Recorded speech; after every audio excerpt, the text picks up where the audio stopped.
Bienvenidos a una edición más de Al Cierre. Recientemente se dio a conocer el informe número 20 de Transparencia Internacional, una organización internacional que clasifica a los países de acuerdo a sus índices de cumplimiento en lo que a transparencia gubernamental se refiere. Una especie de, digámoslo en términos caseros, de corruptómetro internacional.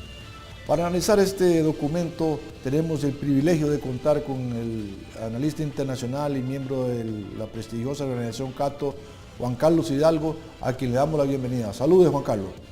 Muchas gracias. Juan Carlos, si pudiéramos hacer una visión inicial macro de este documento, ¿qué nos dice en cuanto a la región centroamericana en particular se refiere? Bueno, muy malas noticias.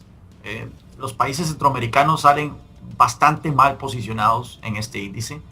El país que sale de primero es Costa Rica en la posición 45, como la tercera economía, el tercer país más transparente de América Latina, luego de Chile y de Uruguay, que se encuentran empatados en la posición 21.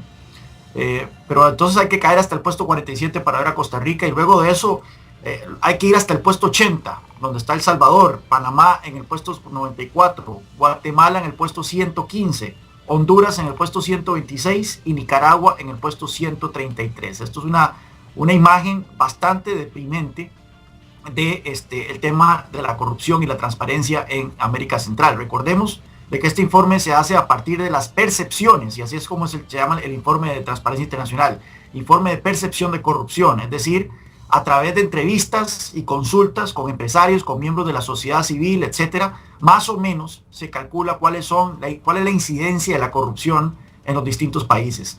Por lo que vemos en América Central, tenemos una tarea enorme para adecentar la función pública de las instituciones públicas en Centroamérica. ¿Cuán confiable es un informe que se basa en percepciones, Juan Carlos? Bueno, en un tema como es la corrupción, que es un tema tan difícil, tan nebuloso, tan difícil de medir, puesto que estamos hablando de actividades ilícitas y por lo tanto no es algo donde se mantengan registros, no es que uno pueda ir a ver las facturas de las mordidas o de los sobornos que se pagan, etcétera. Es bastante subjetivo, efectivamente, es bastante subjetivo estas percepciones. Sin embargo, y yo creo que Transparencia Internacional no pretende decir la última palabra en cuanto a qué tan corrupta o no es un país. Sin embargo, la Transparencia Internacional ha venido haciendo este ejercicio por muchos años, cuenta con una reputación bastante establecida al respecto, y sí podemos ver que efectivamente hay una relación entre lo que el informe indica en cuanto a percepción de corrupción y la fortaleza y la calidad de las instituciones públicas e instituciones estatales a lo largo del país. Por ejemplo, creo que muy poca gente negaría el hecho de que Chile y Uruguay son los países con las instituciones más consolidadas, las democracias más consolidadas y más transparentes de América Latina, y eso calza con lo que dice el índice. Por otro lado, el país que sale de último en el hemisferio occidental es Venezuela, que, como hemos visto y se ha documentado ampliamente en los últimos años, es un país que sufre de niveles de corrupción espeluznantes. Así que sí, efectivamente es un índice basado en percepciones, pero creo yo que estas percepciones están bastante ajustadas a la realidad. No hay, pareciera, Juan Carlos, ningún factor de orden ideológico, desde que estamos señalando a Chile y Uruguay como países sobresalientes, en tanto Venezuela, un gobierno que supuestamente comparte la orientación ideológica en algunos aspectos de estos dos otros gobiernos, está en el último lugar. Bueno, es curioso, porque por ejemplo Cuba aparece en cuarto lugar como país con menos corrupción en América Latina. Esto no calza muy bien con lo que uno lee de Cuba. Recordemos que, bueno, Cuba, al ser un gobierno totalitario, por supuesto que ejerce mucho más control sobre la población, pero también al ser una economía básicamente en bancarrota, donde los funcionarios públicos ganan $20 al mes, son altamente corruptibles. Y desde que Cuba empezó a abrirse a la inversión extranjera, más o menos, tampoco es que se ha vuelto una economía liberal, pero desde que Cuba más o menos empezó a abrirse a cierta inversión extranjera en 2006, ha habido muchas quejas de parte de empresarios de lo difícil que es hacer negocios en Cuba, precisamente porque tienen que pagar mordidas a funcionarios públicos ahí. Así que ahí yo tengo un problema con la posición que Cuba tiene en este índice.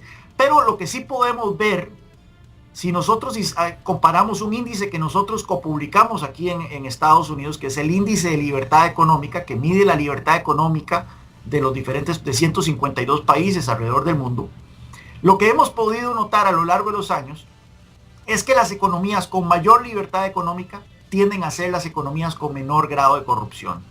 Por ejemplo, Chile es la economía más libre de América Latina, según nuestro índice, y es el país menos corrupto de América Latina. Mientras que en el índice de libertad económica nuestro, Venezuela es el último país en América Latina y es el último país también en América Latina en materia de corrupción según Transparencia Internacional. Y así podemos ver otras relaciones a lo largo de la región. Correcto. Que parecen indicar que entre más control se le otorgue a los políticos y a la clase gobernante sobre la economía, más oportunidades hay entonces para que haya corrupción. Correcto. Vamos a incorporar al doctor Roberto Rubio de la Fundación Nacional para el Desarrollo en El Salvador, país que en este índice de Transparencia Internacional ocupa el puesto número 80. ¿Qué le dice a usted, doctor, esta ubicación de su país en este índice? Bueno, que en términos comparativos está, digamos, en un país intermedio, ¿no? Pero cuando usted se va a la nota, ¿no?, de la calificación, si usted normalmente en una escuela, pues el 10 es lo máximo y el 0 lo mínimo. Si usted saca una nota de 3.9, está aplazado. Es decir, El Salvador viene desde hace varios años aplazado. El año pasado teníamos 38 de 100, ahora 39. Eso no es significativo porque además la encuesta de transparencia, bueno, nosotros somos el capítulo nacional de Transparencia Internacional aquí en El Salvador, no, hemos podido ver la metodología, ¿no?, que se aplica, y hay llamémosle un grado de error de 3. Entonces, digamos que no es significativo. O sea, el país está, por un lado, estancado en lo que es la lucha contra la corrupción, y por otro lado está aplazado en materia de percepción de la corrupción, ¿no? Y como bien decía ahí el colega, pues sí, es una percepción, pero en este país, bueno, a diferencia de otros, como es pequeño, ahora la tecnología también permite que la percepción se vaya aproximando un poco más a la realidad que antes, ¿no? Entonces cada vez más la percepción es importante. No hay duda de que siempre encuestas de percepción pues tienen limitaciones y debilidades, pero cada vez más creo que la tecnología, la comunicación, la cercanía revela cada vez más las posibilidades de que la percepción se aproxime a la realidad. Y eso es lo que estamos viviendo en el país. Aquí cada vez más, ¿no?, sabemos más cosas, y hay más cosas, porque no solo es que ahora sabemos más, sino que también hay más hechos de corrupción, porque países donde la institucionalidad es débil, la Contraloría Estatal es débil, pues digamos tiende a aflorar más la corrupción. Es un axioma importante. Juan Carlos Hidalgo, para que haya corruptos debe haber quien los corrompe. ¿Cuánta responsabilidad comparte algún sector de la empresa privada o del sector privado que estimula a funcionarios públicos a incurrir en actos de corrupción? Bueno, depende de la óptica que se le vea. En muchos casos el sector privado es la víctima de la corrupción. Por ejemplo, recordemos las investigaciones que en su momento hizo el economista peruano Hernando de Soto, allá en los años 80 en su Perú. Correcto. Hernando de Soto, en su libro El Otro Sendero, documentó lo que él en ese momento trataba de hacer, que era abrir una empresa, una pequeña empresa manufacturera, textil. Y lo que Hernando de Soto documentó es que el proceso de abrir una empresa era tortuoso, le requería una enorme cantidad de permisos, de licencias, de patentes, etcétera. Le tomó meses recabar todos estos permisos, y en muchas ocasiones la única manera para que el proceso avanzara era pagando un soborno.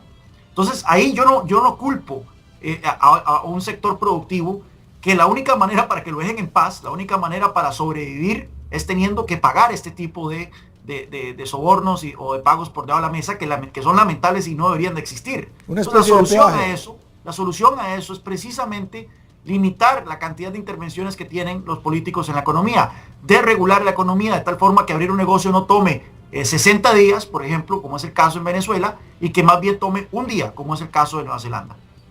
Gracias, Juan Carlos. Quiero que hagas una conclusión con relación a este documento, en este informe, y cuál es tu posición con relación al futuro que nos espera en materia de corrupción en Centroamérica. Bueno, yo creo que es un informe muy valioso que señala la gravedad y lo enorme que tenemos, la tarea de sentar y de limpiar las instituciones en Centroamérica. También está el factor de narcotráfico, que no lo pudimos tocar, que es un factor que exacerba la corrupción en nuestras sociedades, y es un tema que debería estar sobre el tapete en cualquier cumbre latinoamericana o cualquier cumbre centroamericana. Es una tarea enorme, pero yo creo que hay que empezar a ver las causas por las cuales nuestras sociedades son tan corruptas. Un alto intervencionismo estatal en la economía y una guerra contra las drogas fallida que pone demasiada presión sobre las instituciones centroamericanas. Es una buena alternativa, por ejemplo, la propuesta del presidente ya saliente de Uruguay, en legalizar el consumo de la marihuana. No solo legalizar el consumo, legalizar la producción. Nuestros países son países que no son países consumidores de drogas. Las tasas de consumo de drogas en Centroamérica están entre las más bajas de toda América Latina. El problema nuestro es que somos países tránsito de la droga que se produce en Colombia hacia el mercado de Estados Unidos. Bueno, si este mercado fuera legal y fuera regulado, no tendríamos los problemas de violencia y los problemas de corrupción que actualmente tenemos. Así como no tenemos problemas de violencia y de corrupción enormes relacionados al tráfico de alcohol o de cigarros, debería ser el mismo caso con el tema de las drogas. Es una discusión que está sobre el tapete. El presidente uruguayo ha tomado medidas en el asunto. El presidente de Guatemala ha abiertamente propuesto la legalización de las drogas para acabar con el narcotráfico, y yo creo que lamentablemente los otros presidentes centroamericanos no le han dado el apoyo suficiente a esta propuesta tan seria del presidente guatemalteco. Muy bien, muchas gracias, Juan Carlos, por tu participación. Muchas gracias a ustedes. Nos vemos, vamos a un corte comercial y regresamos con esta edición de Al Cierre.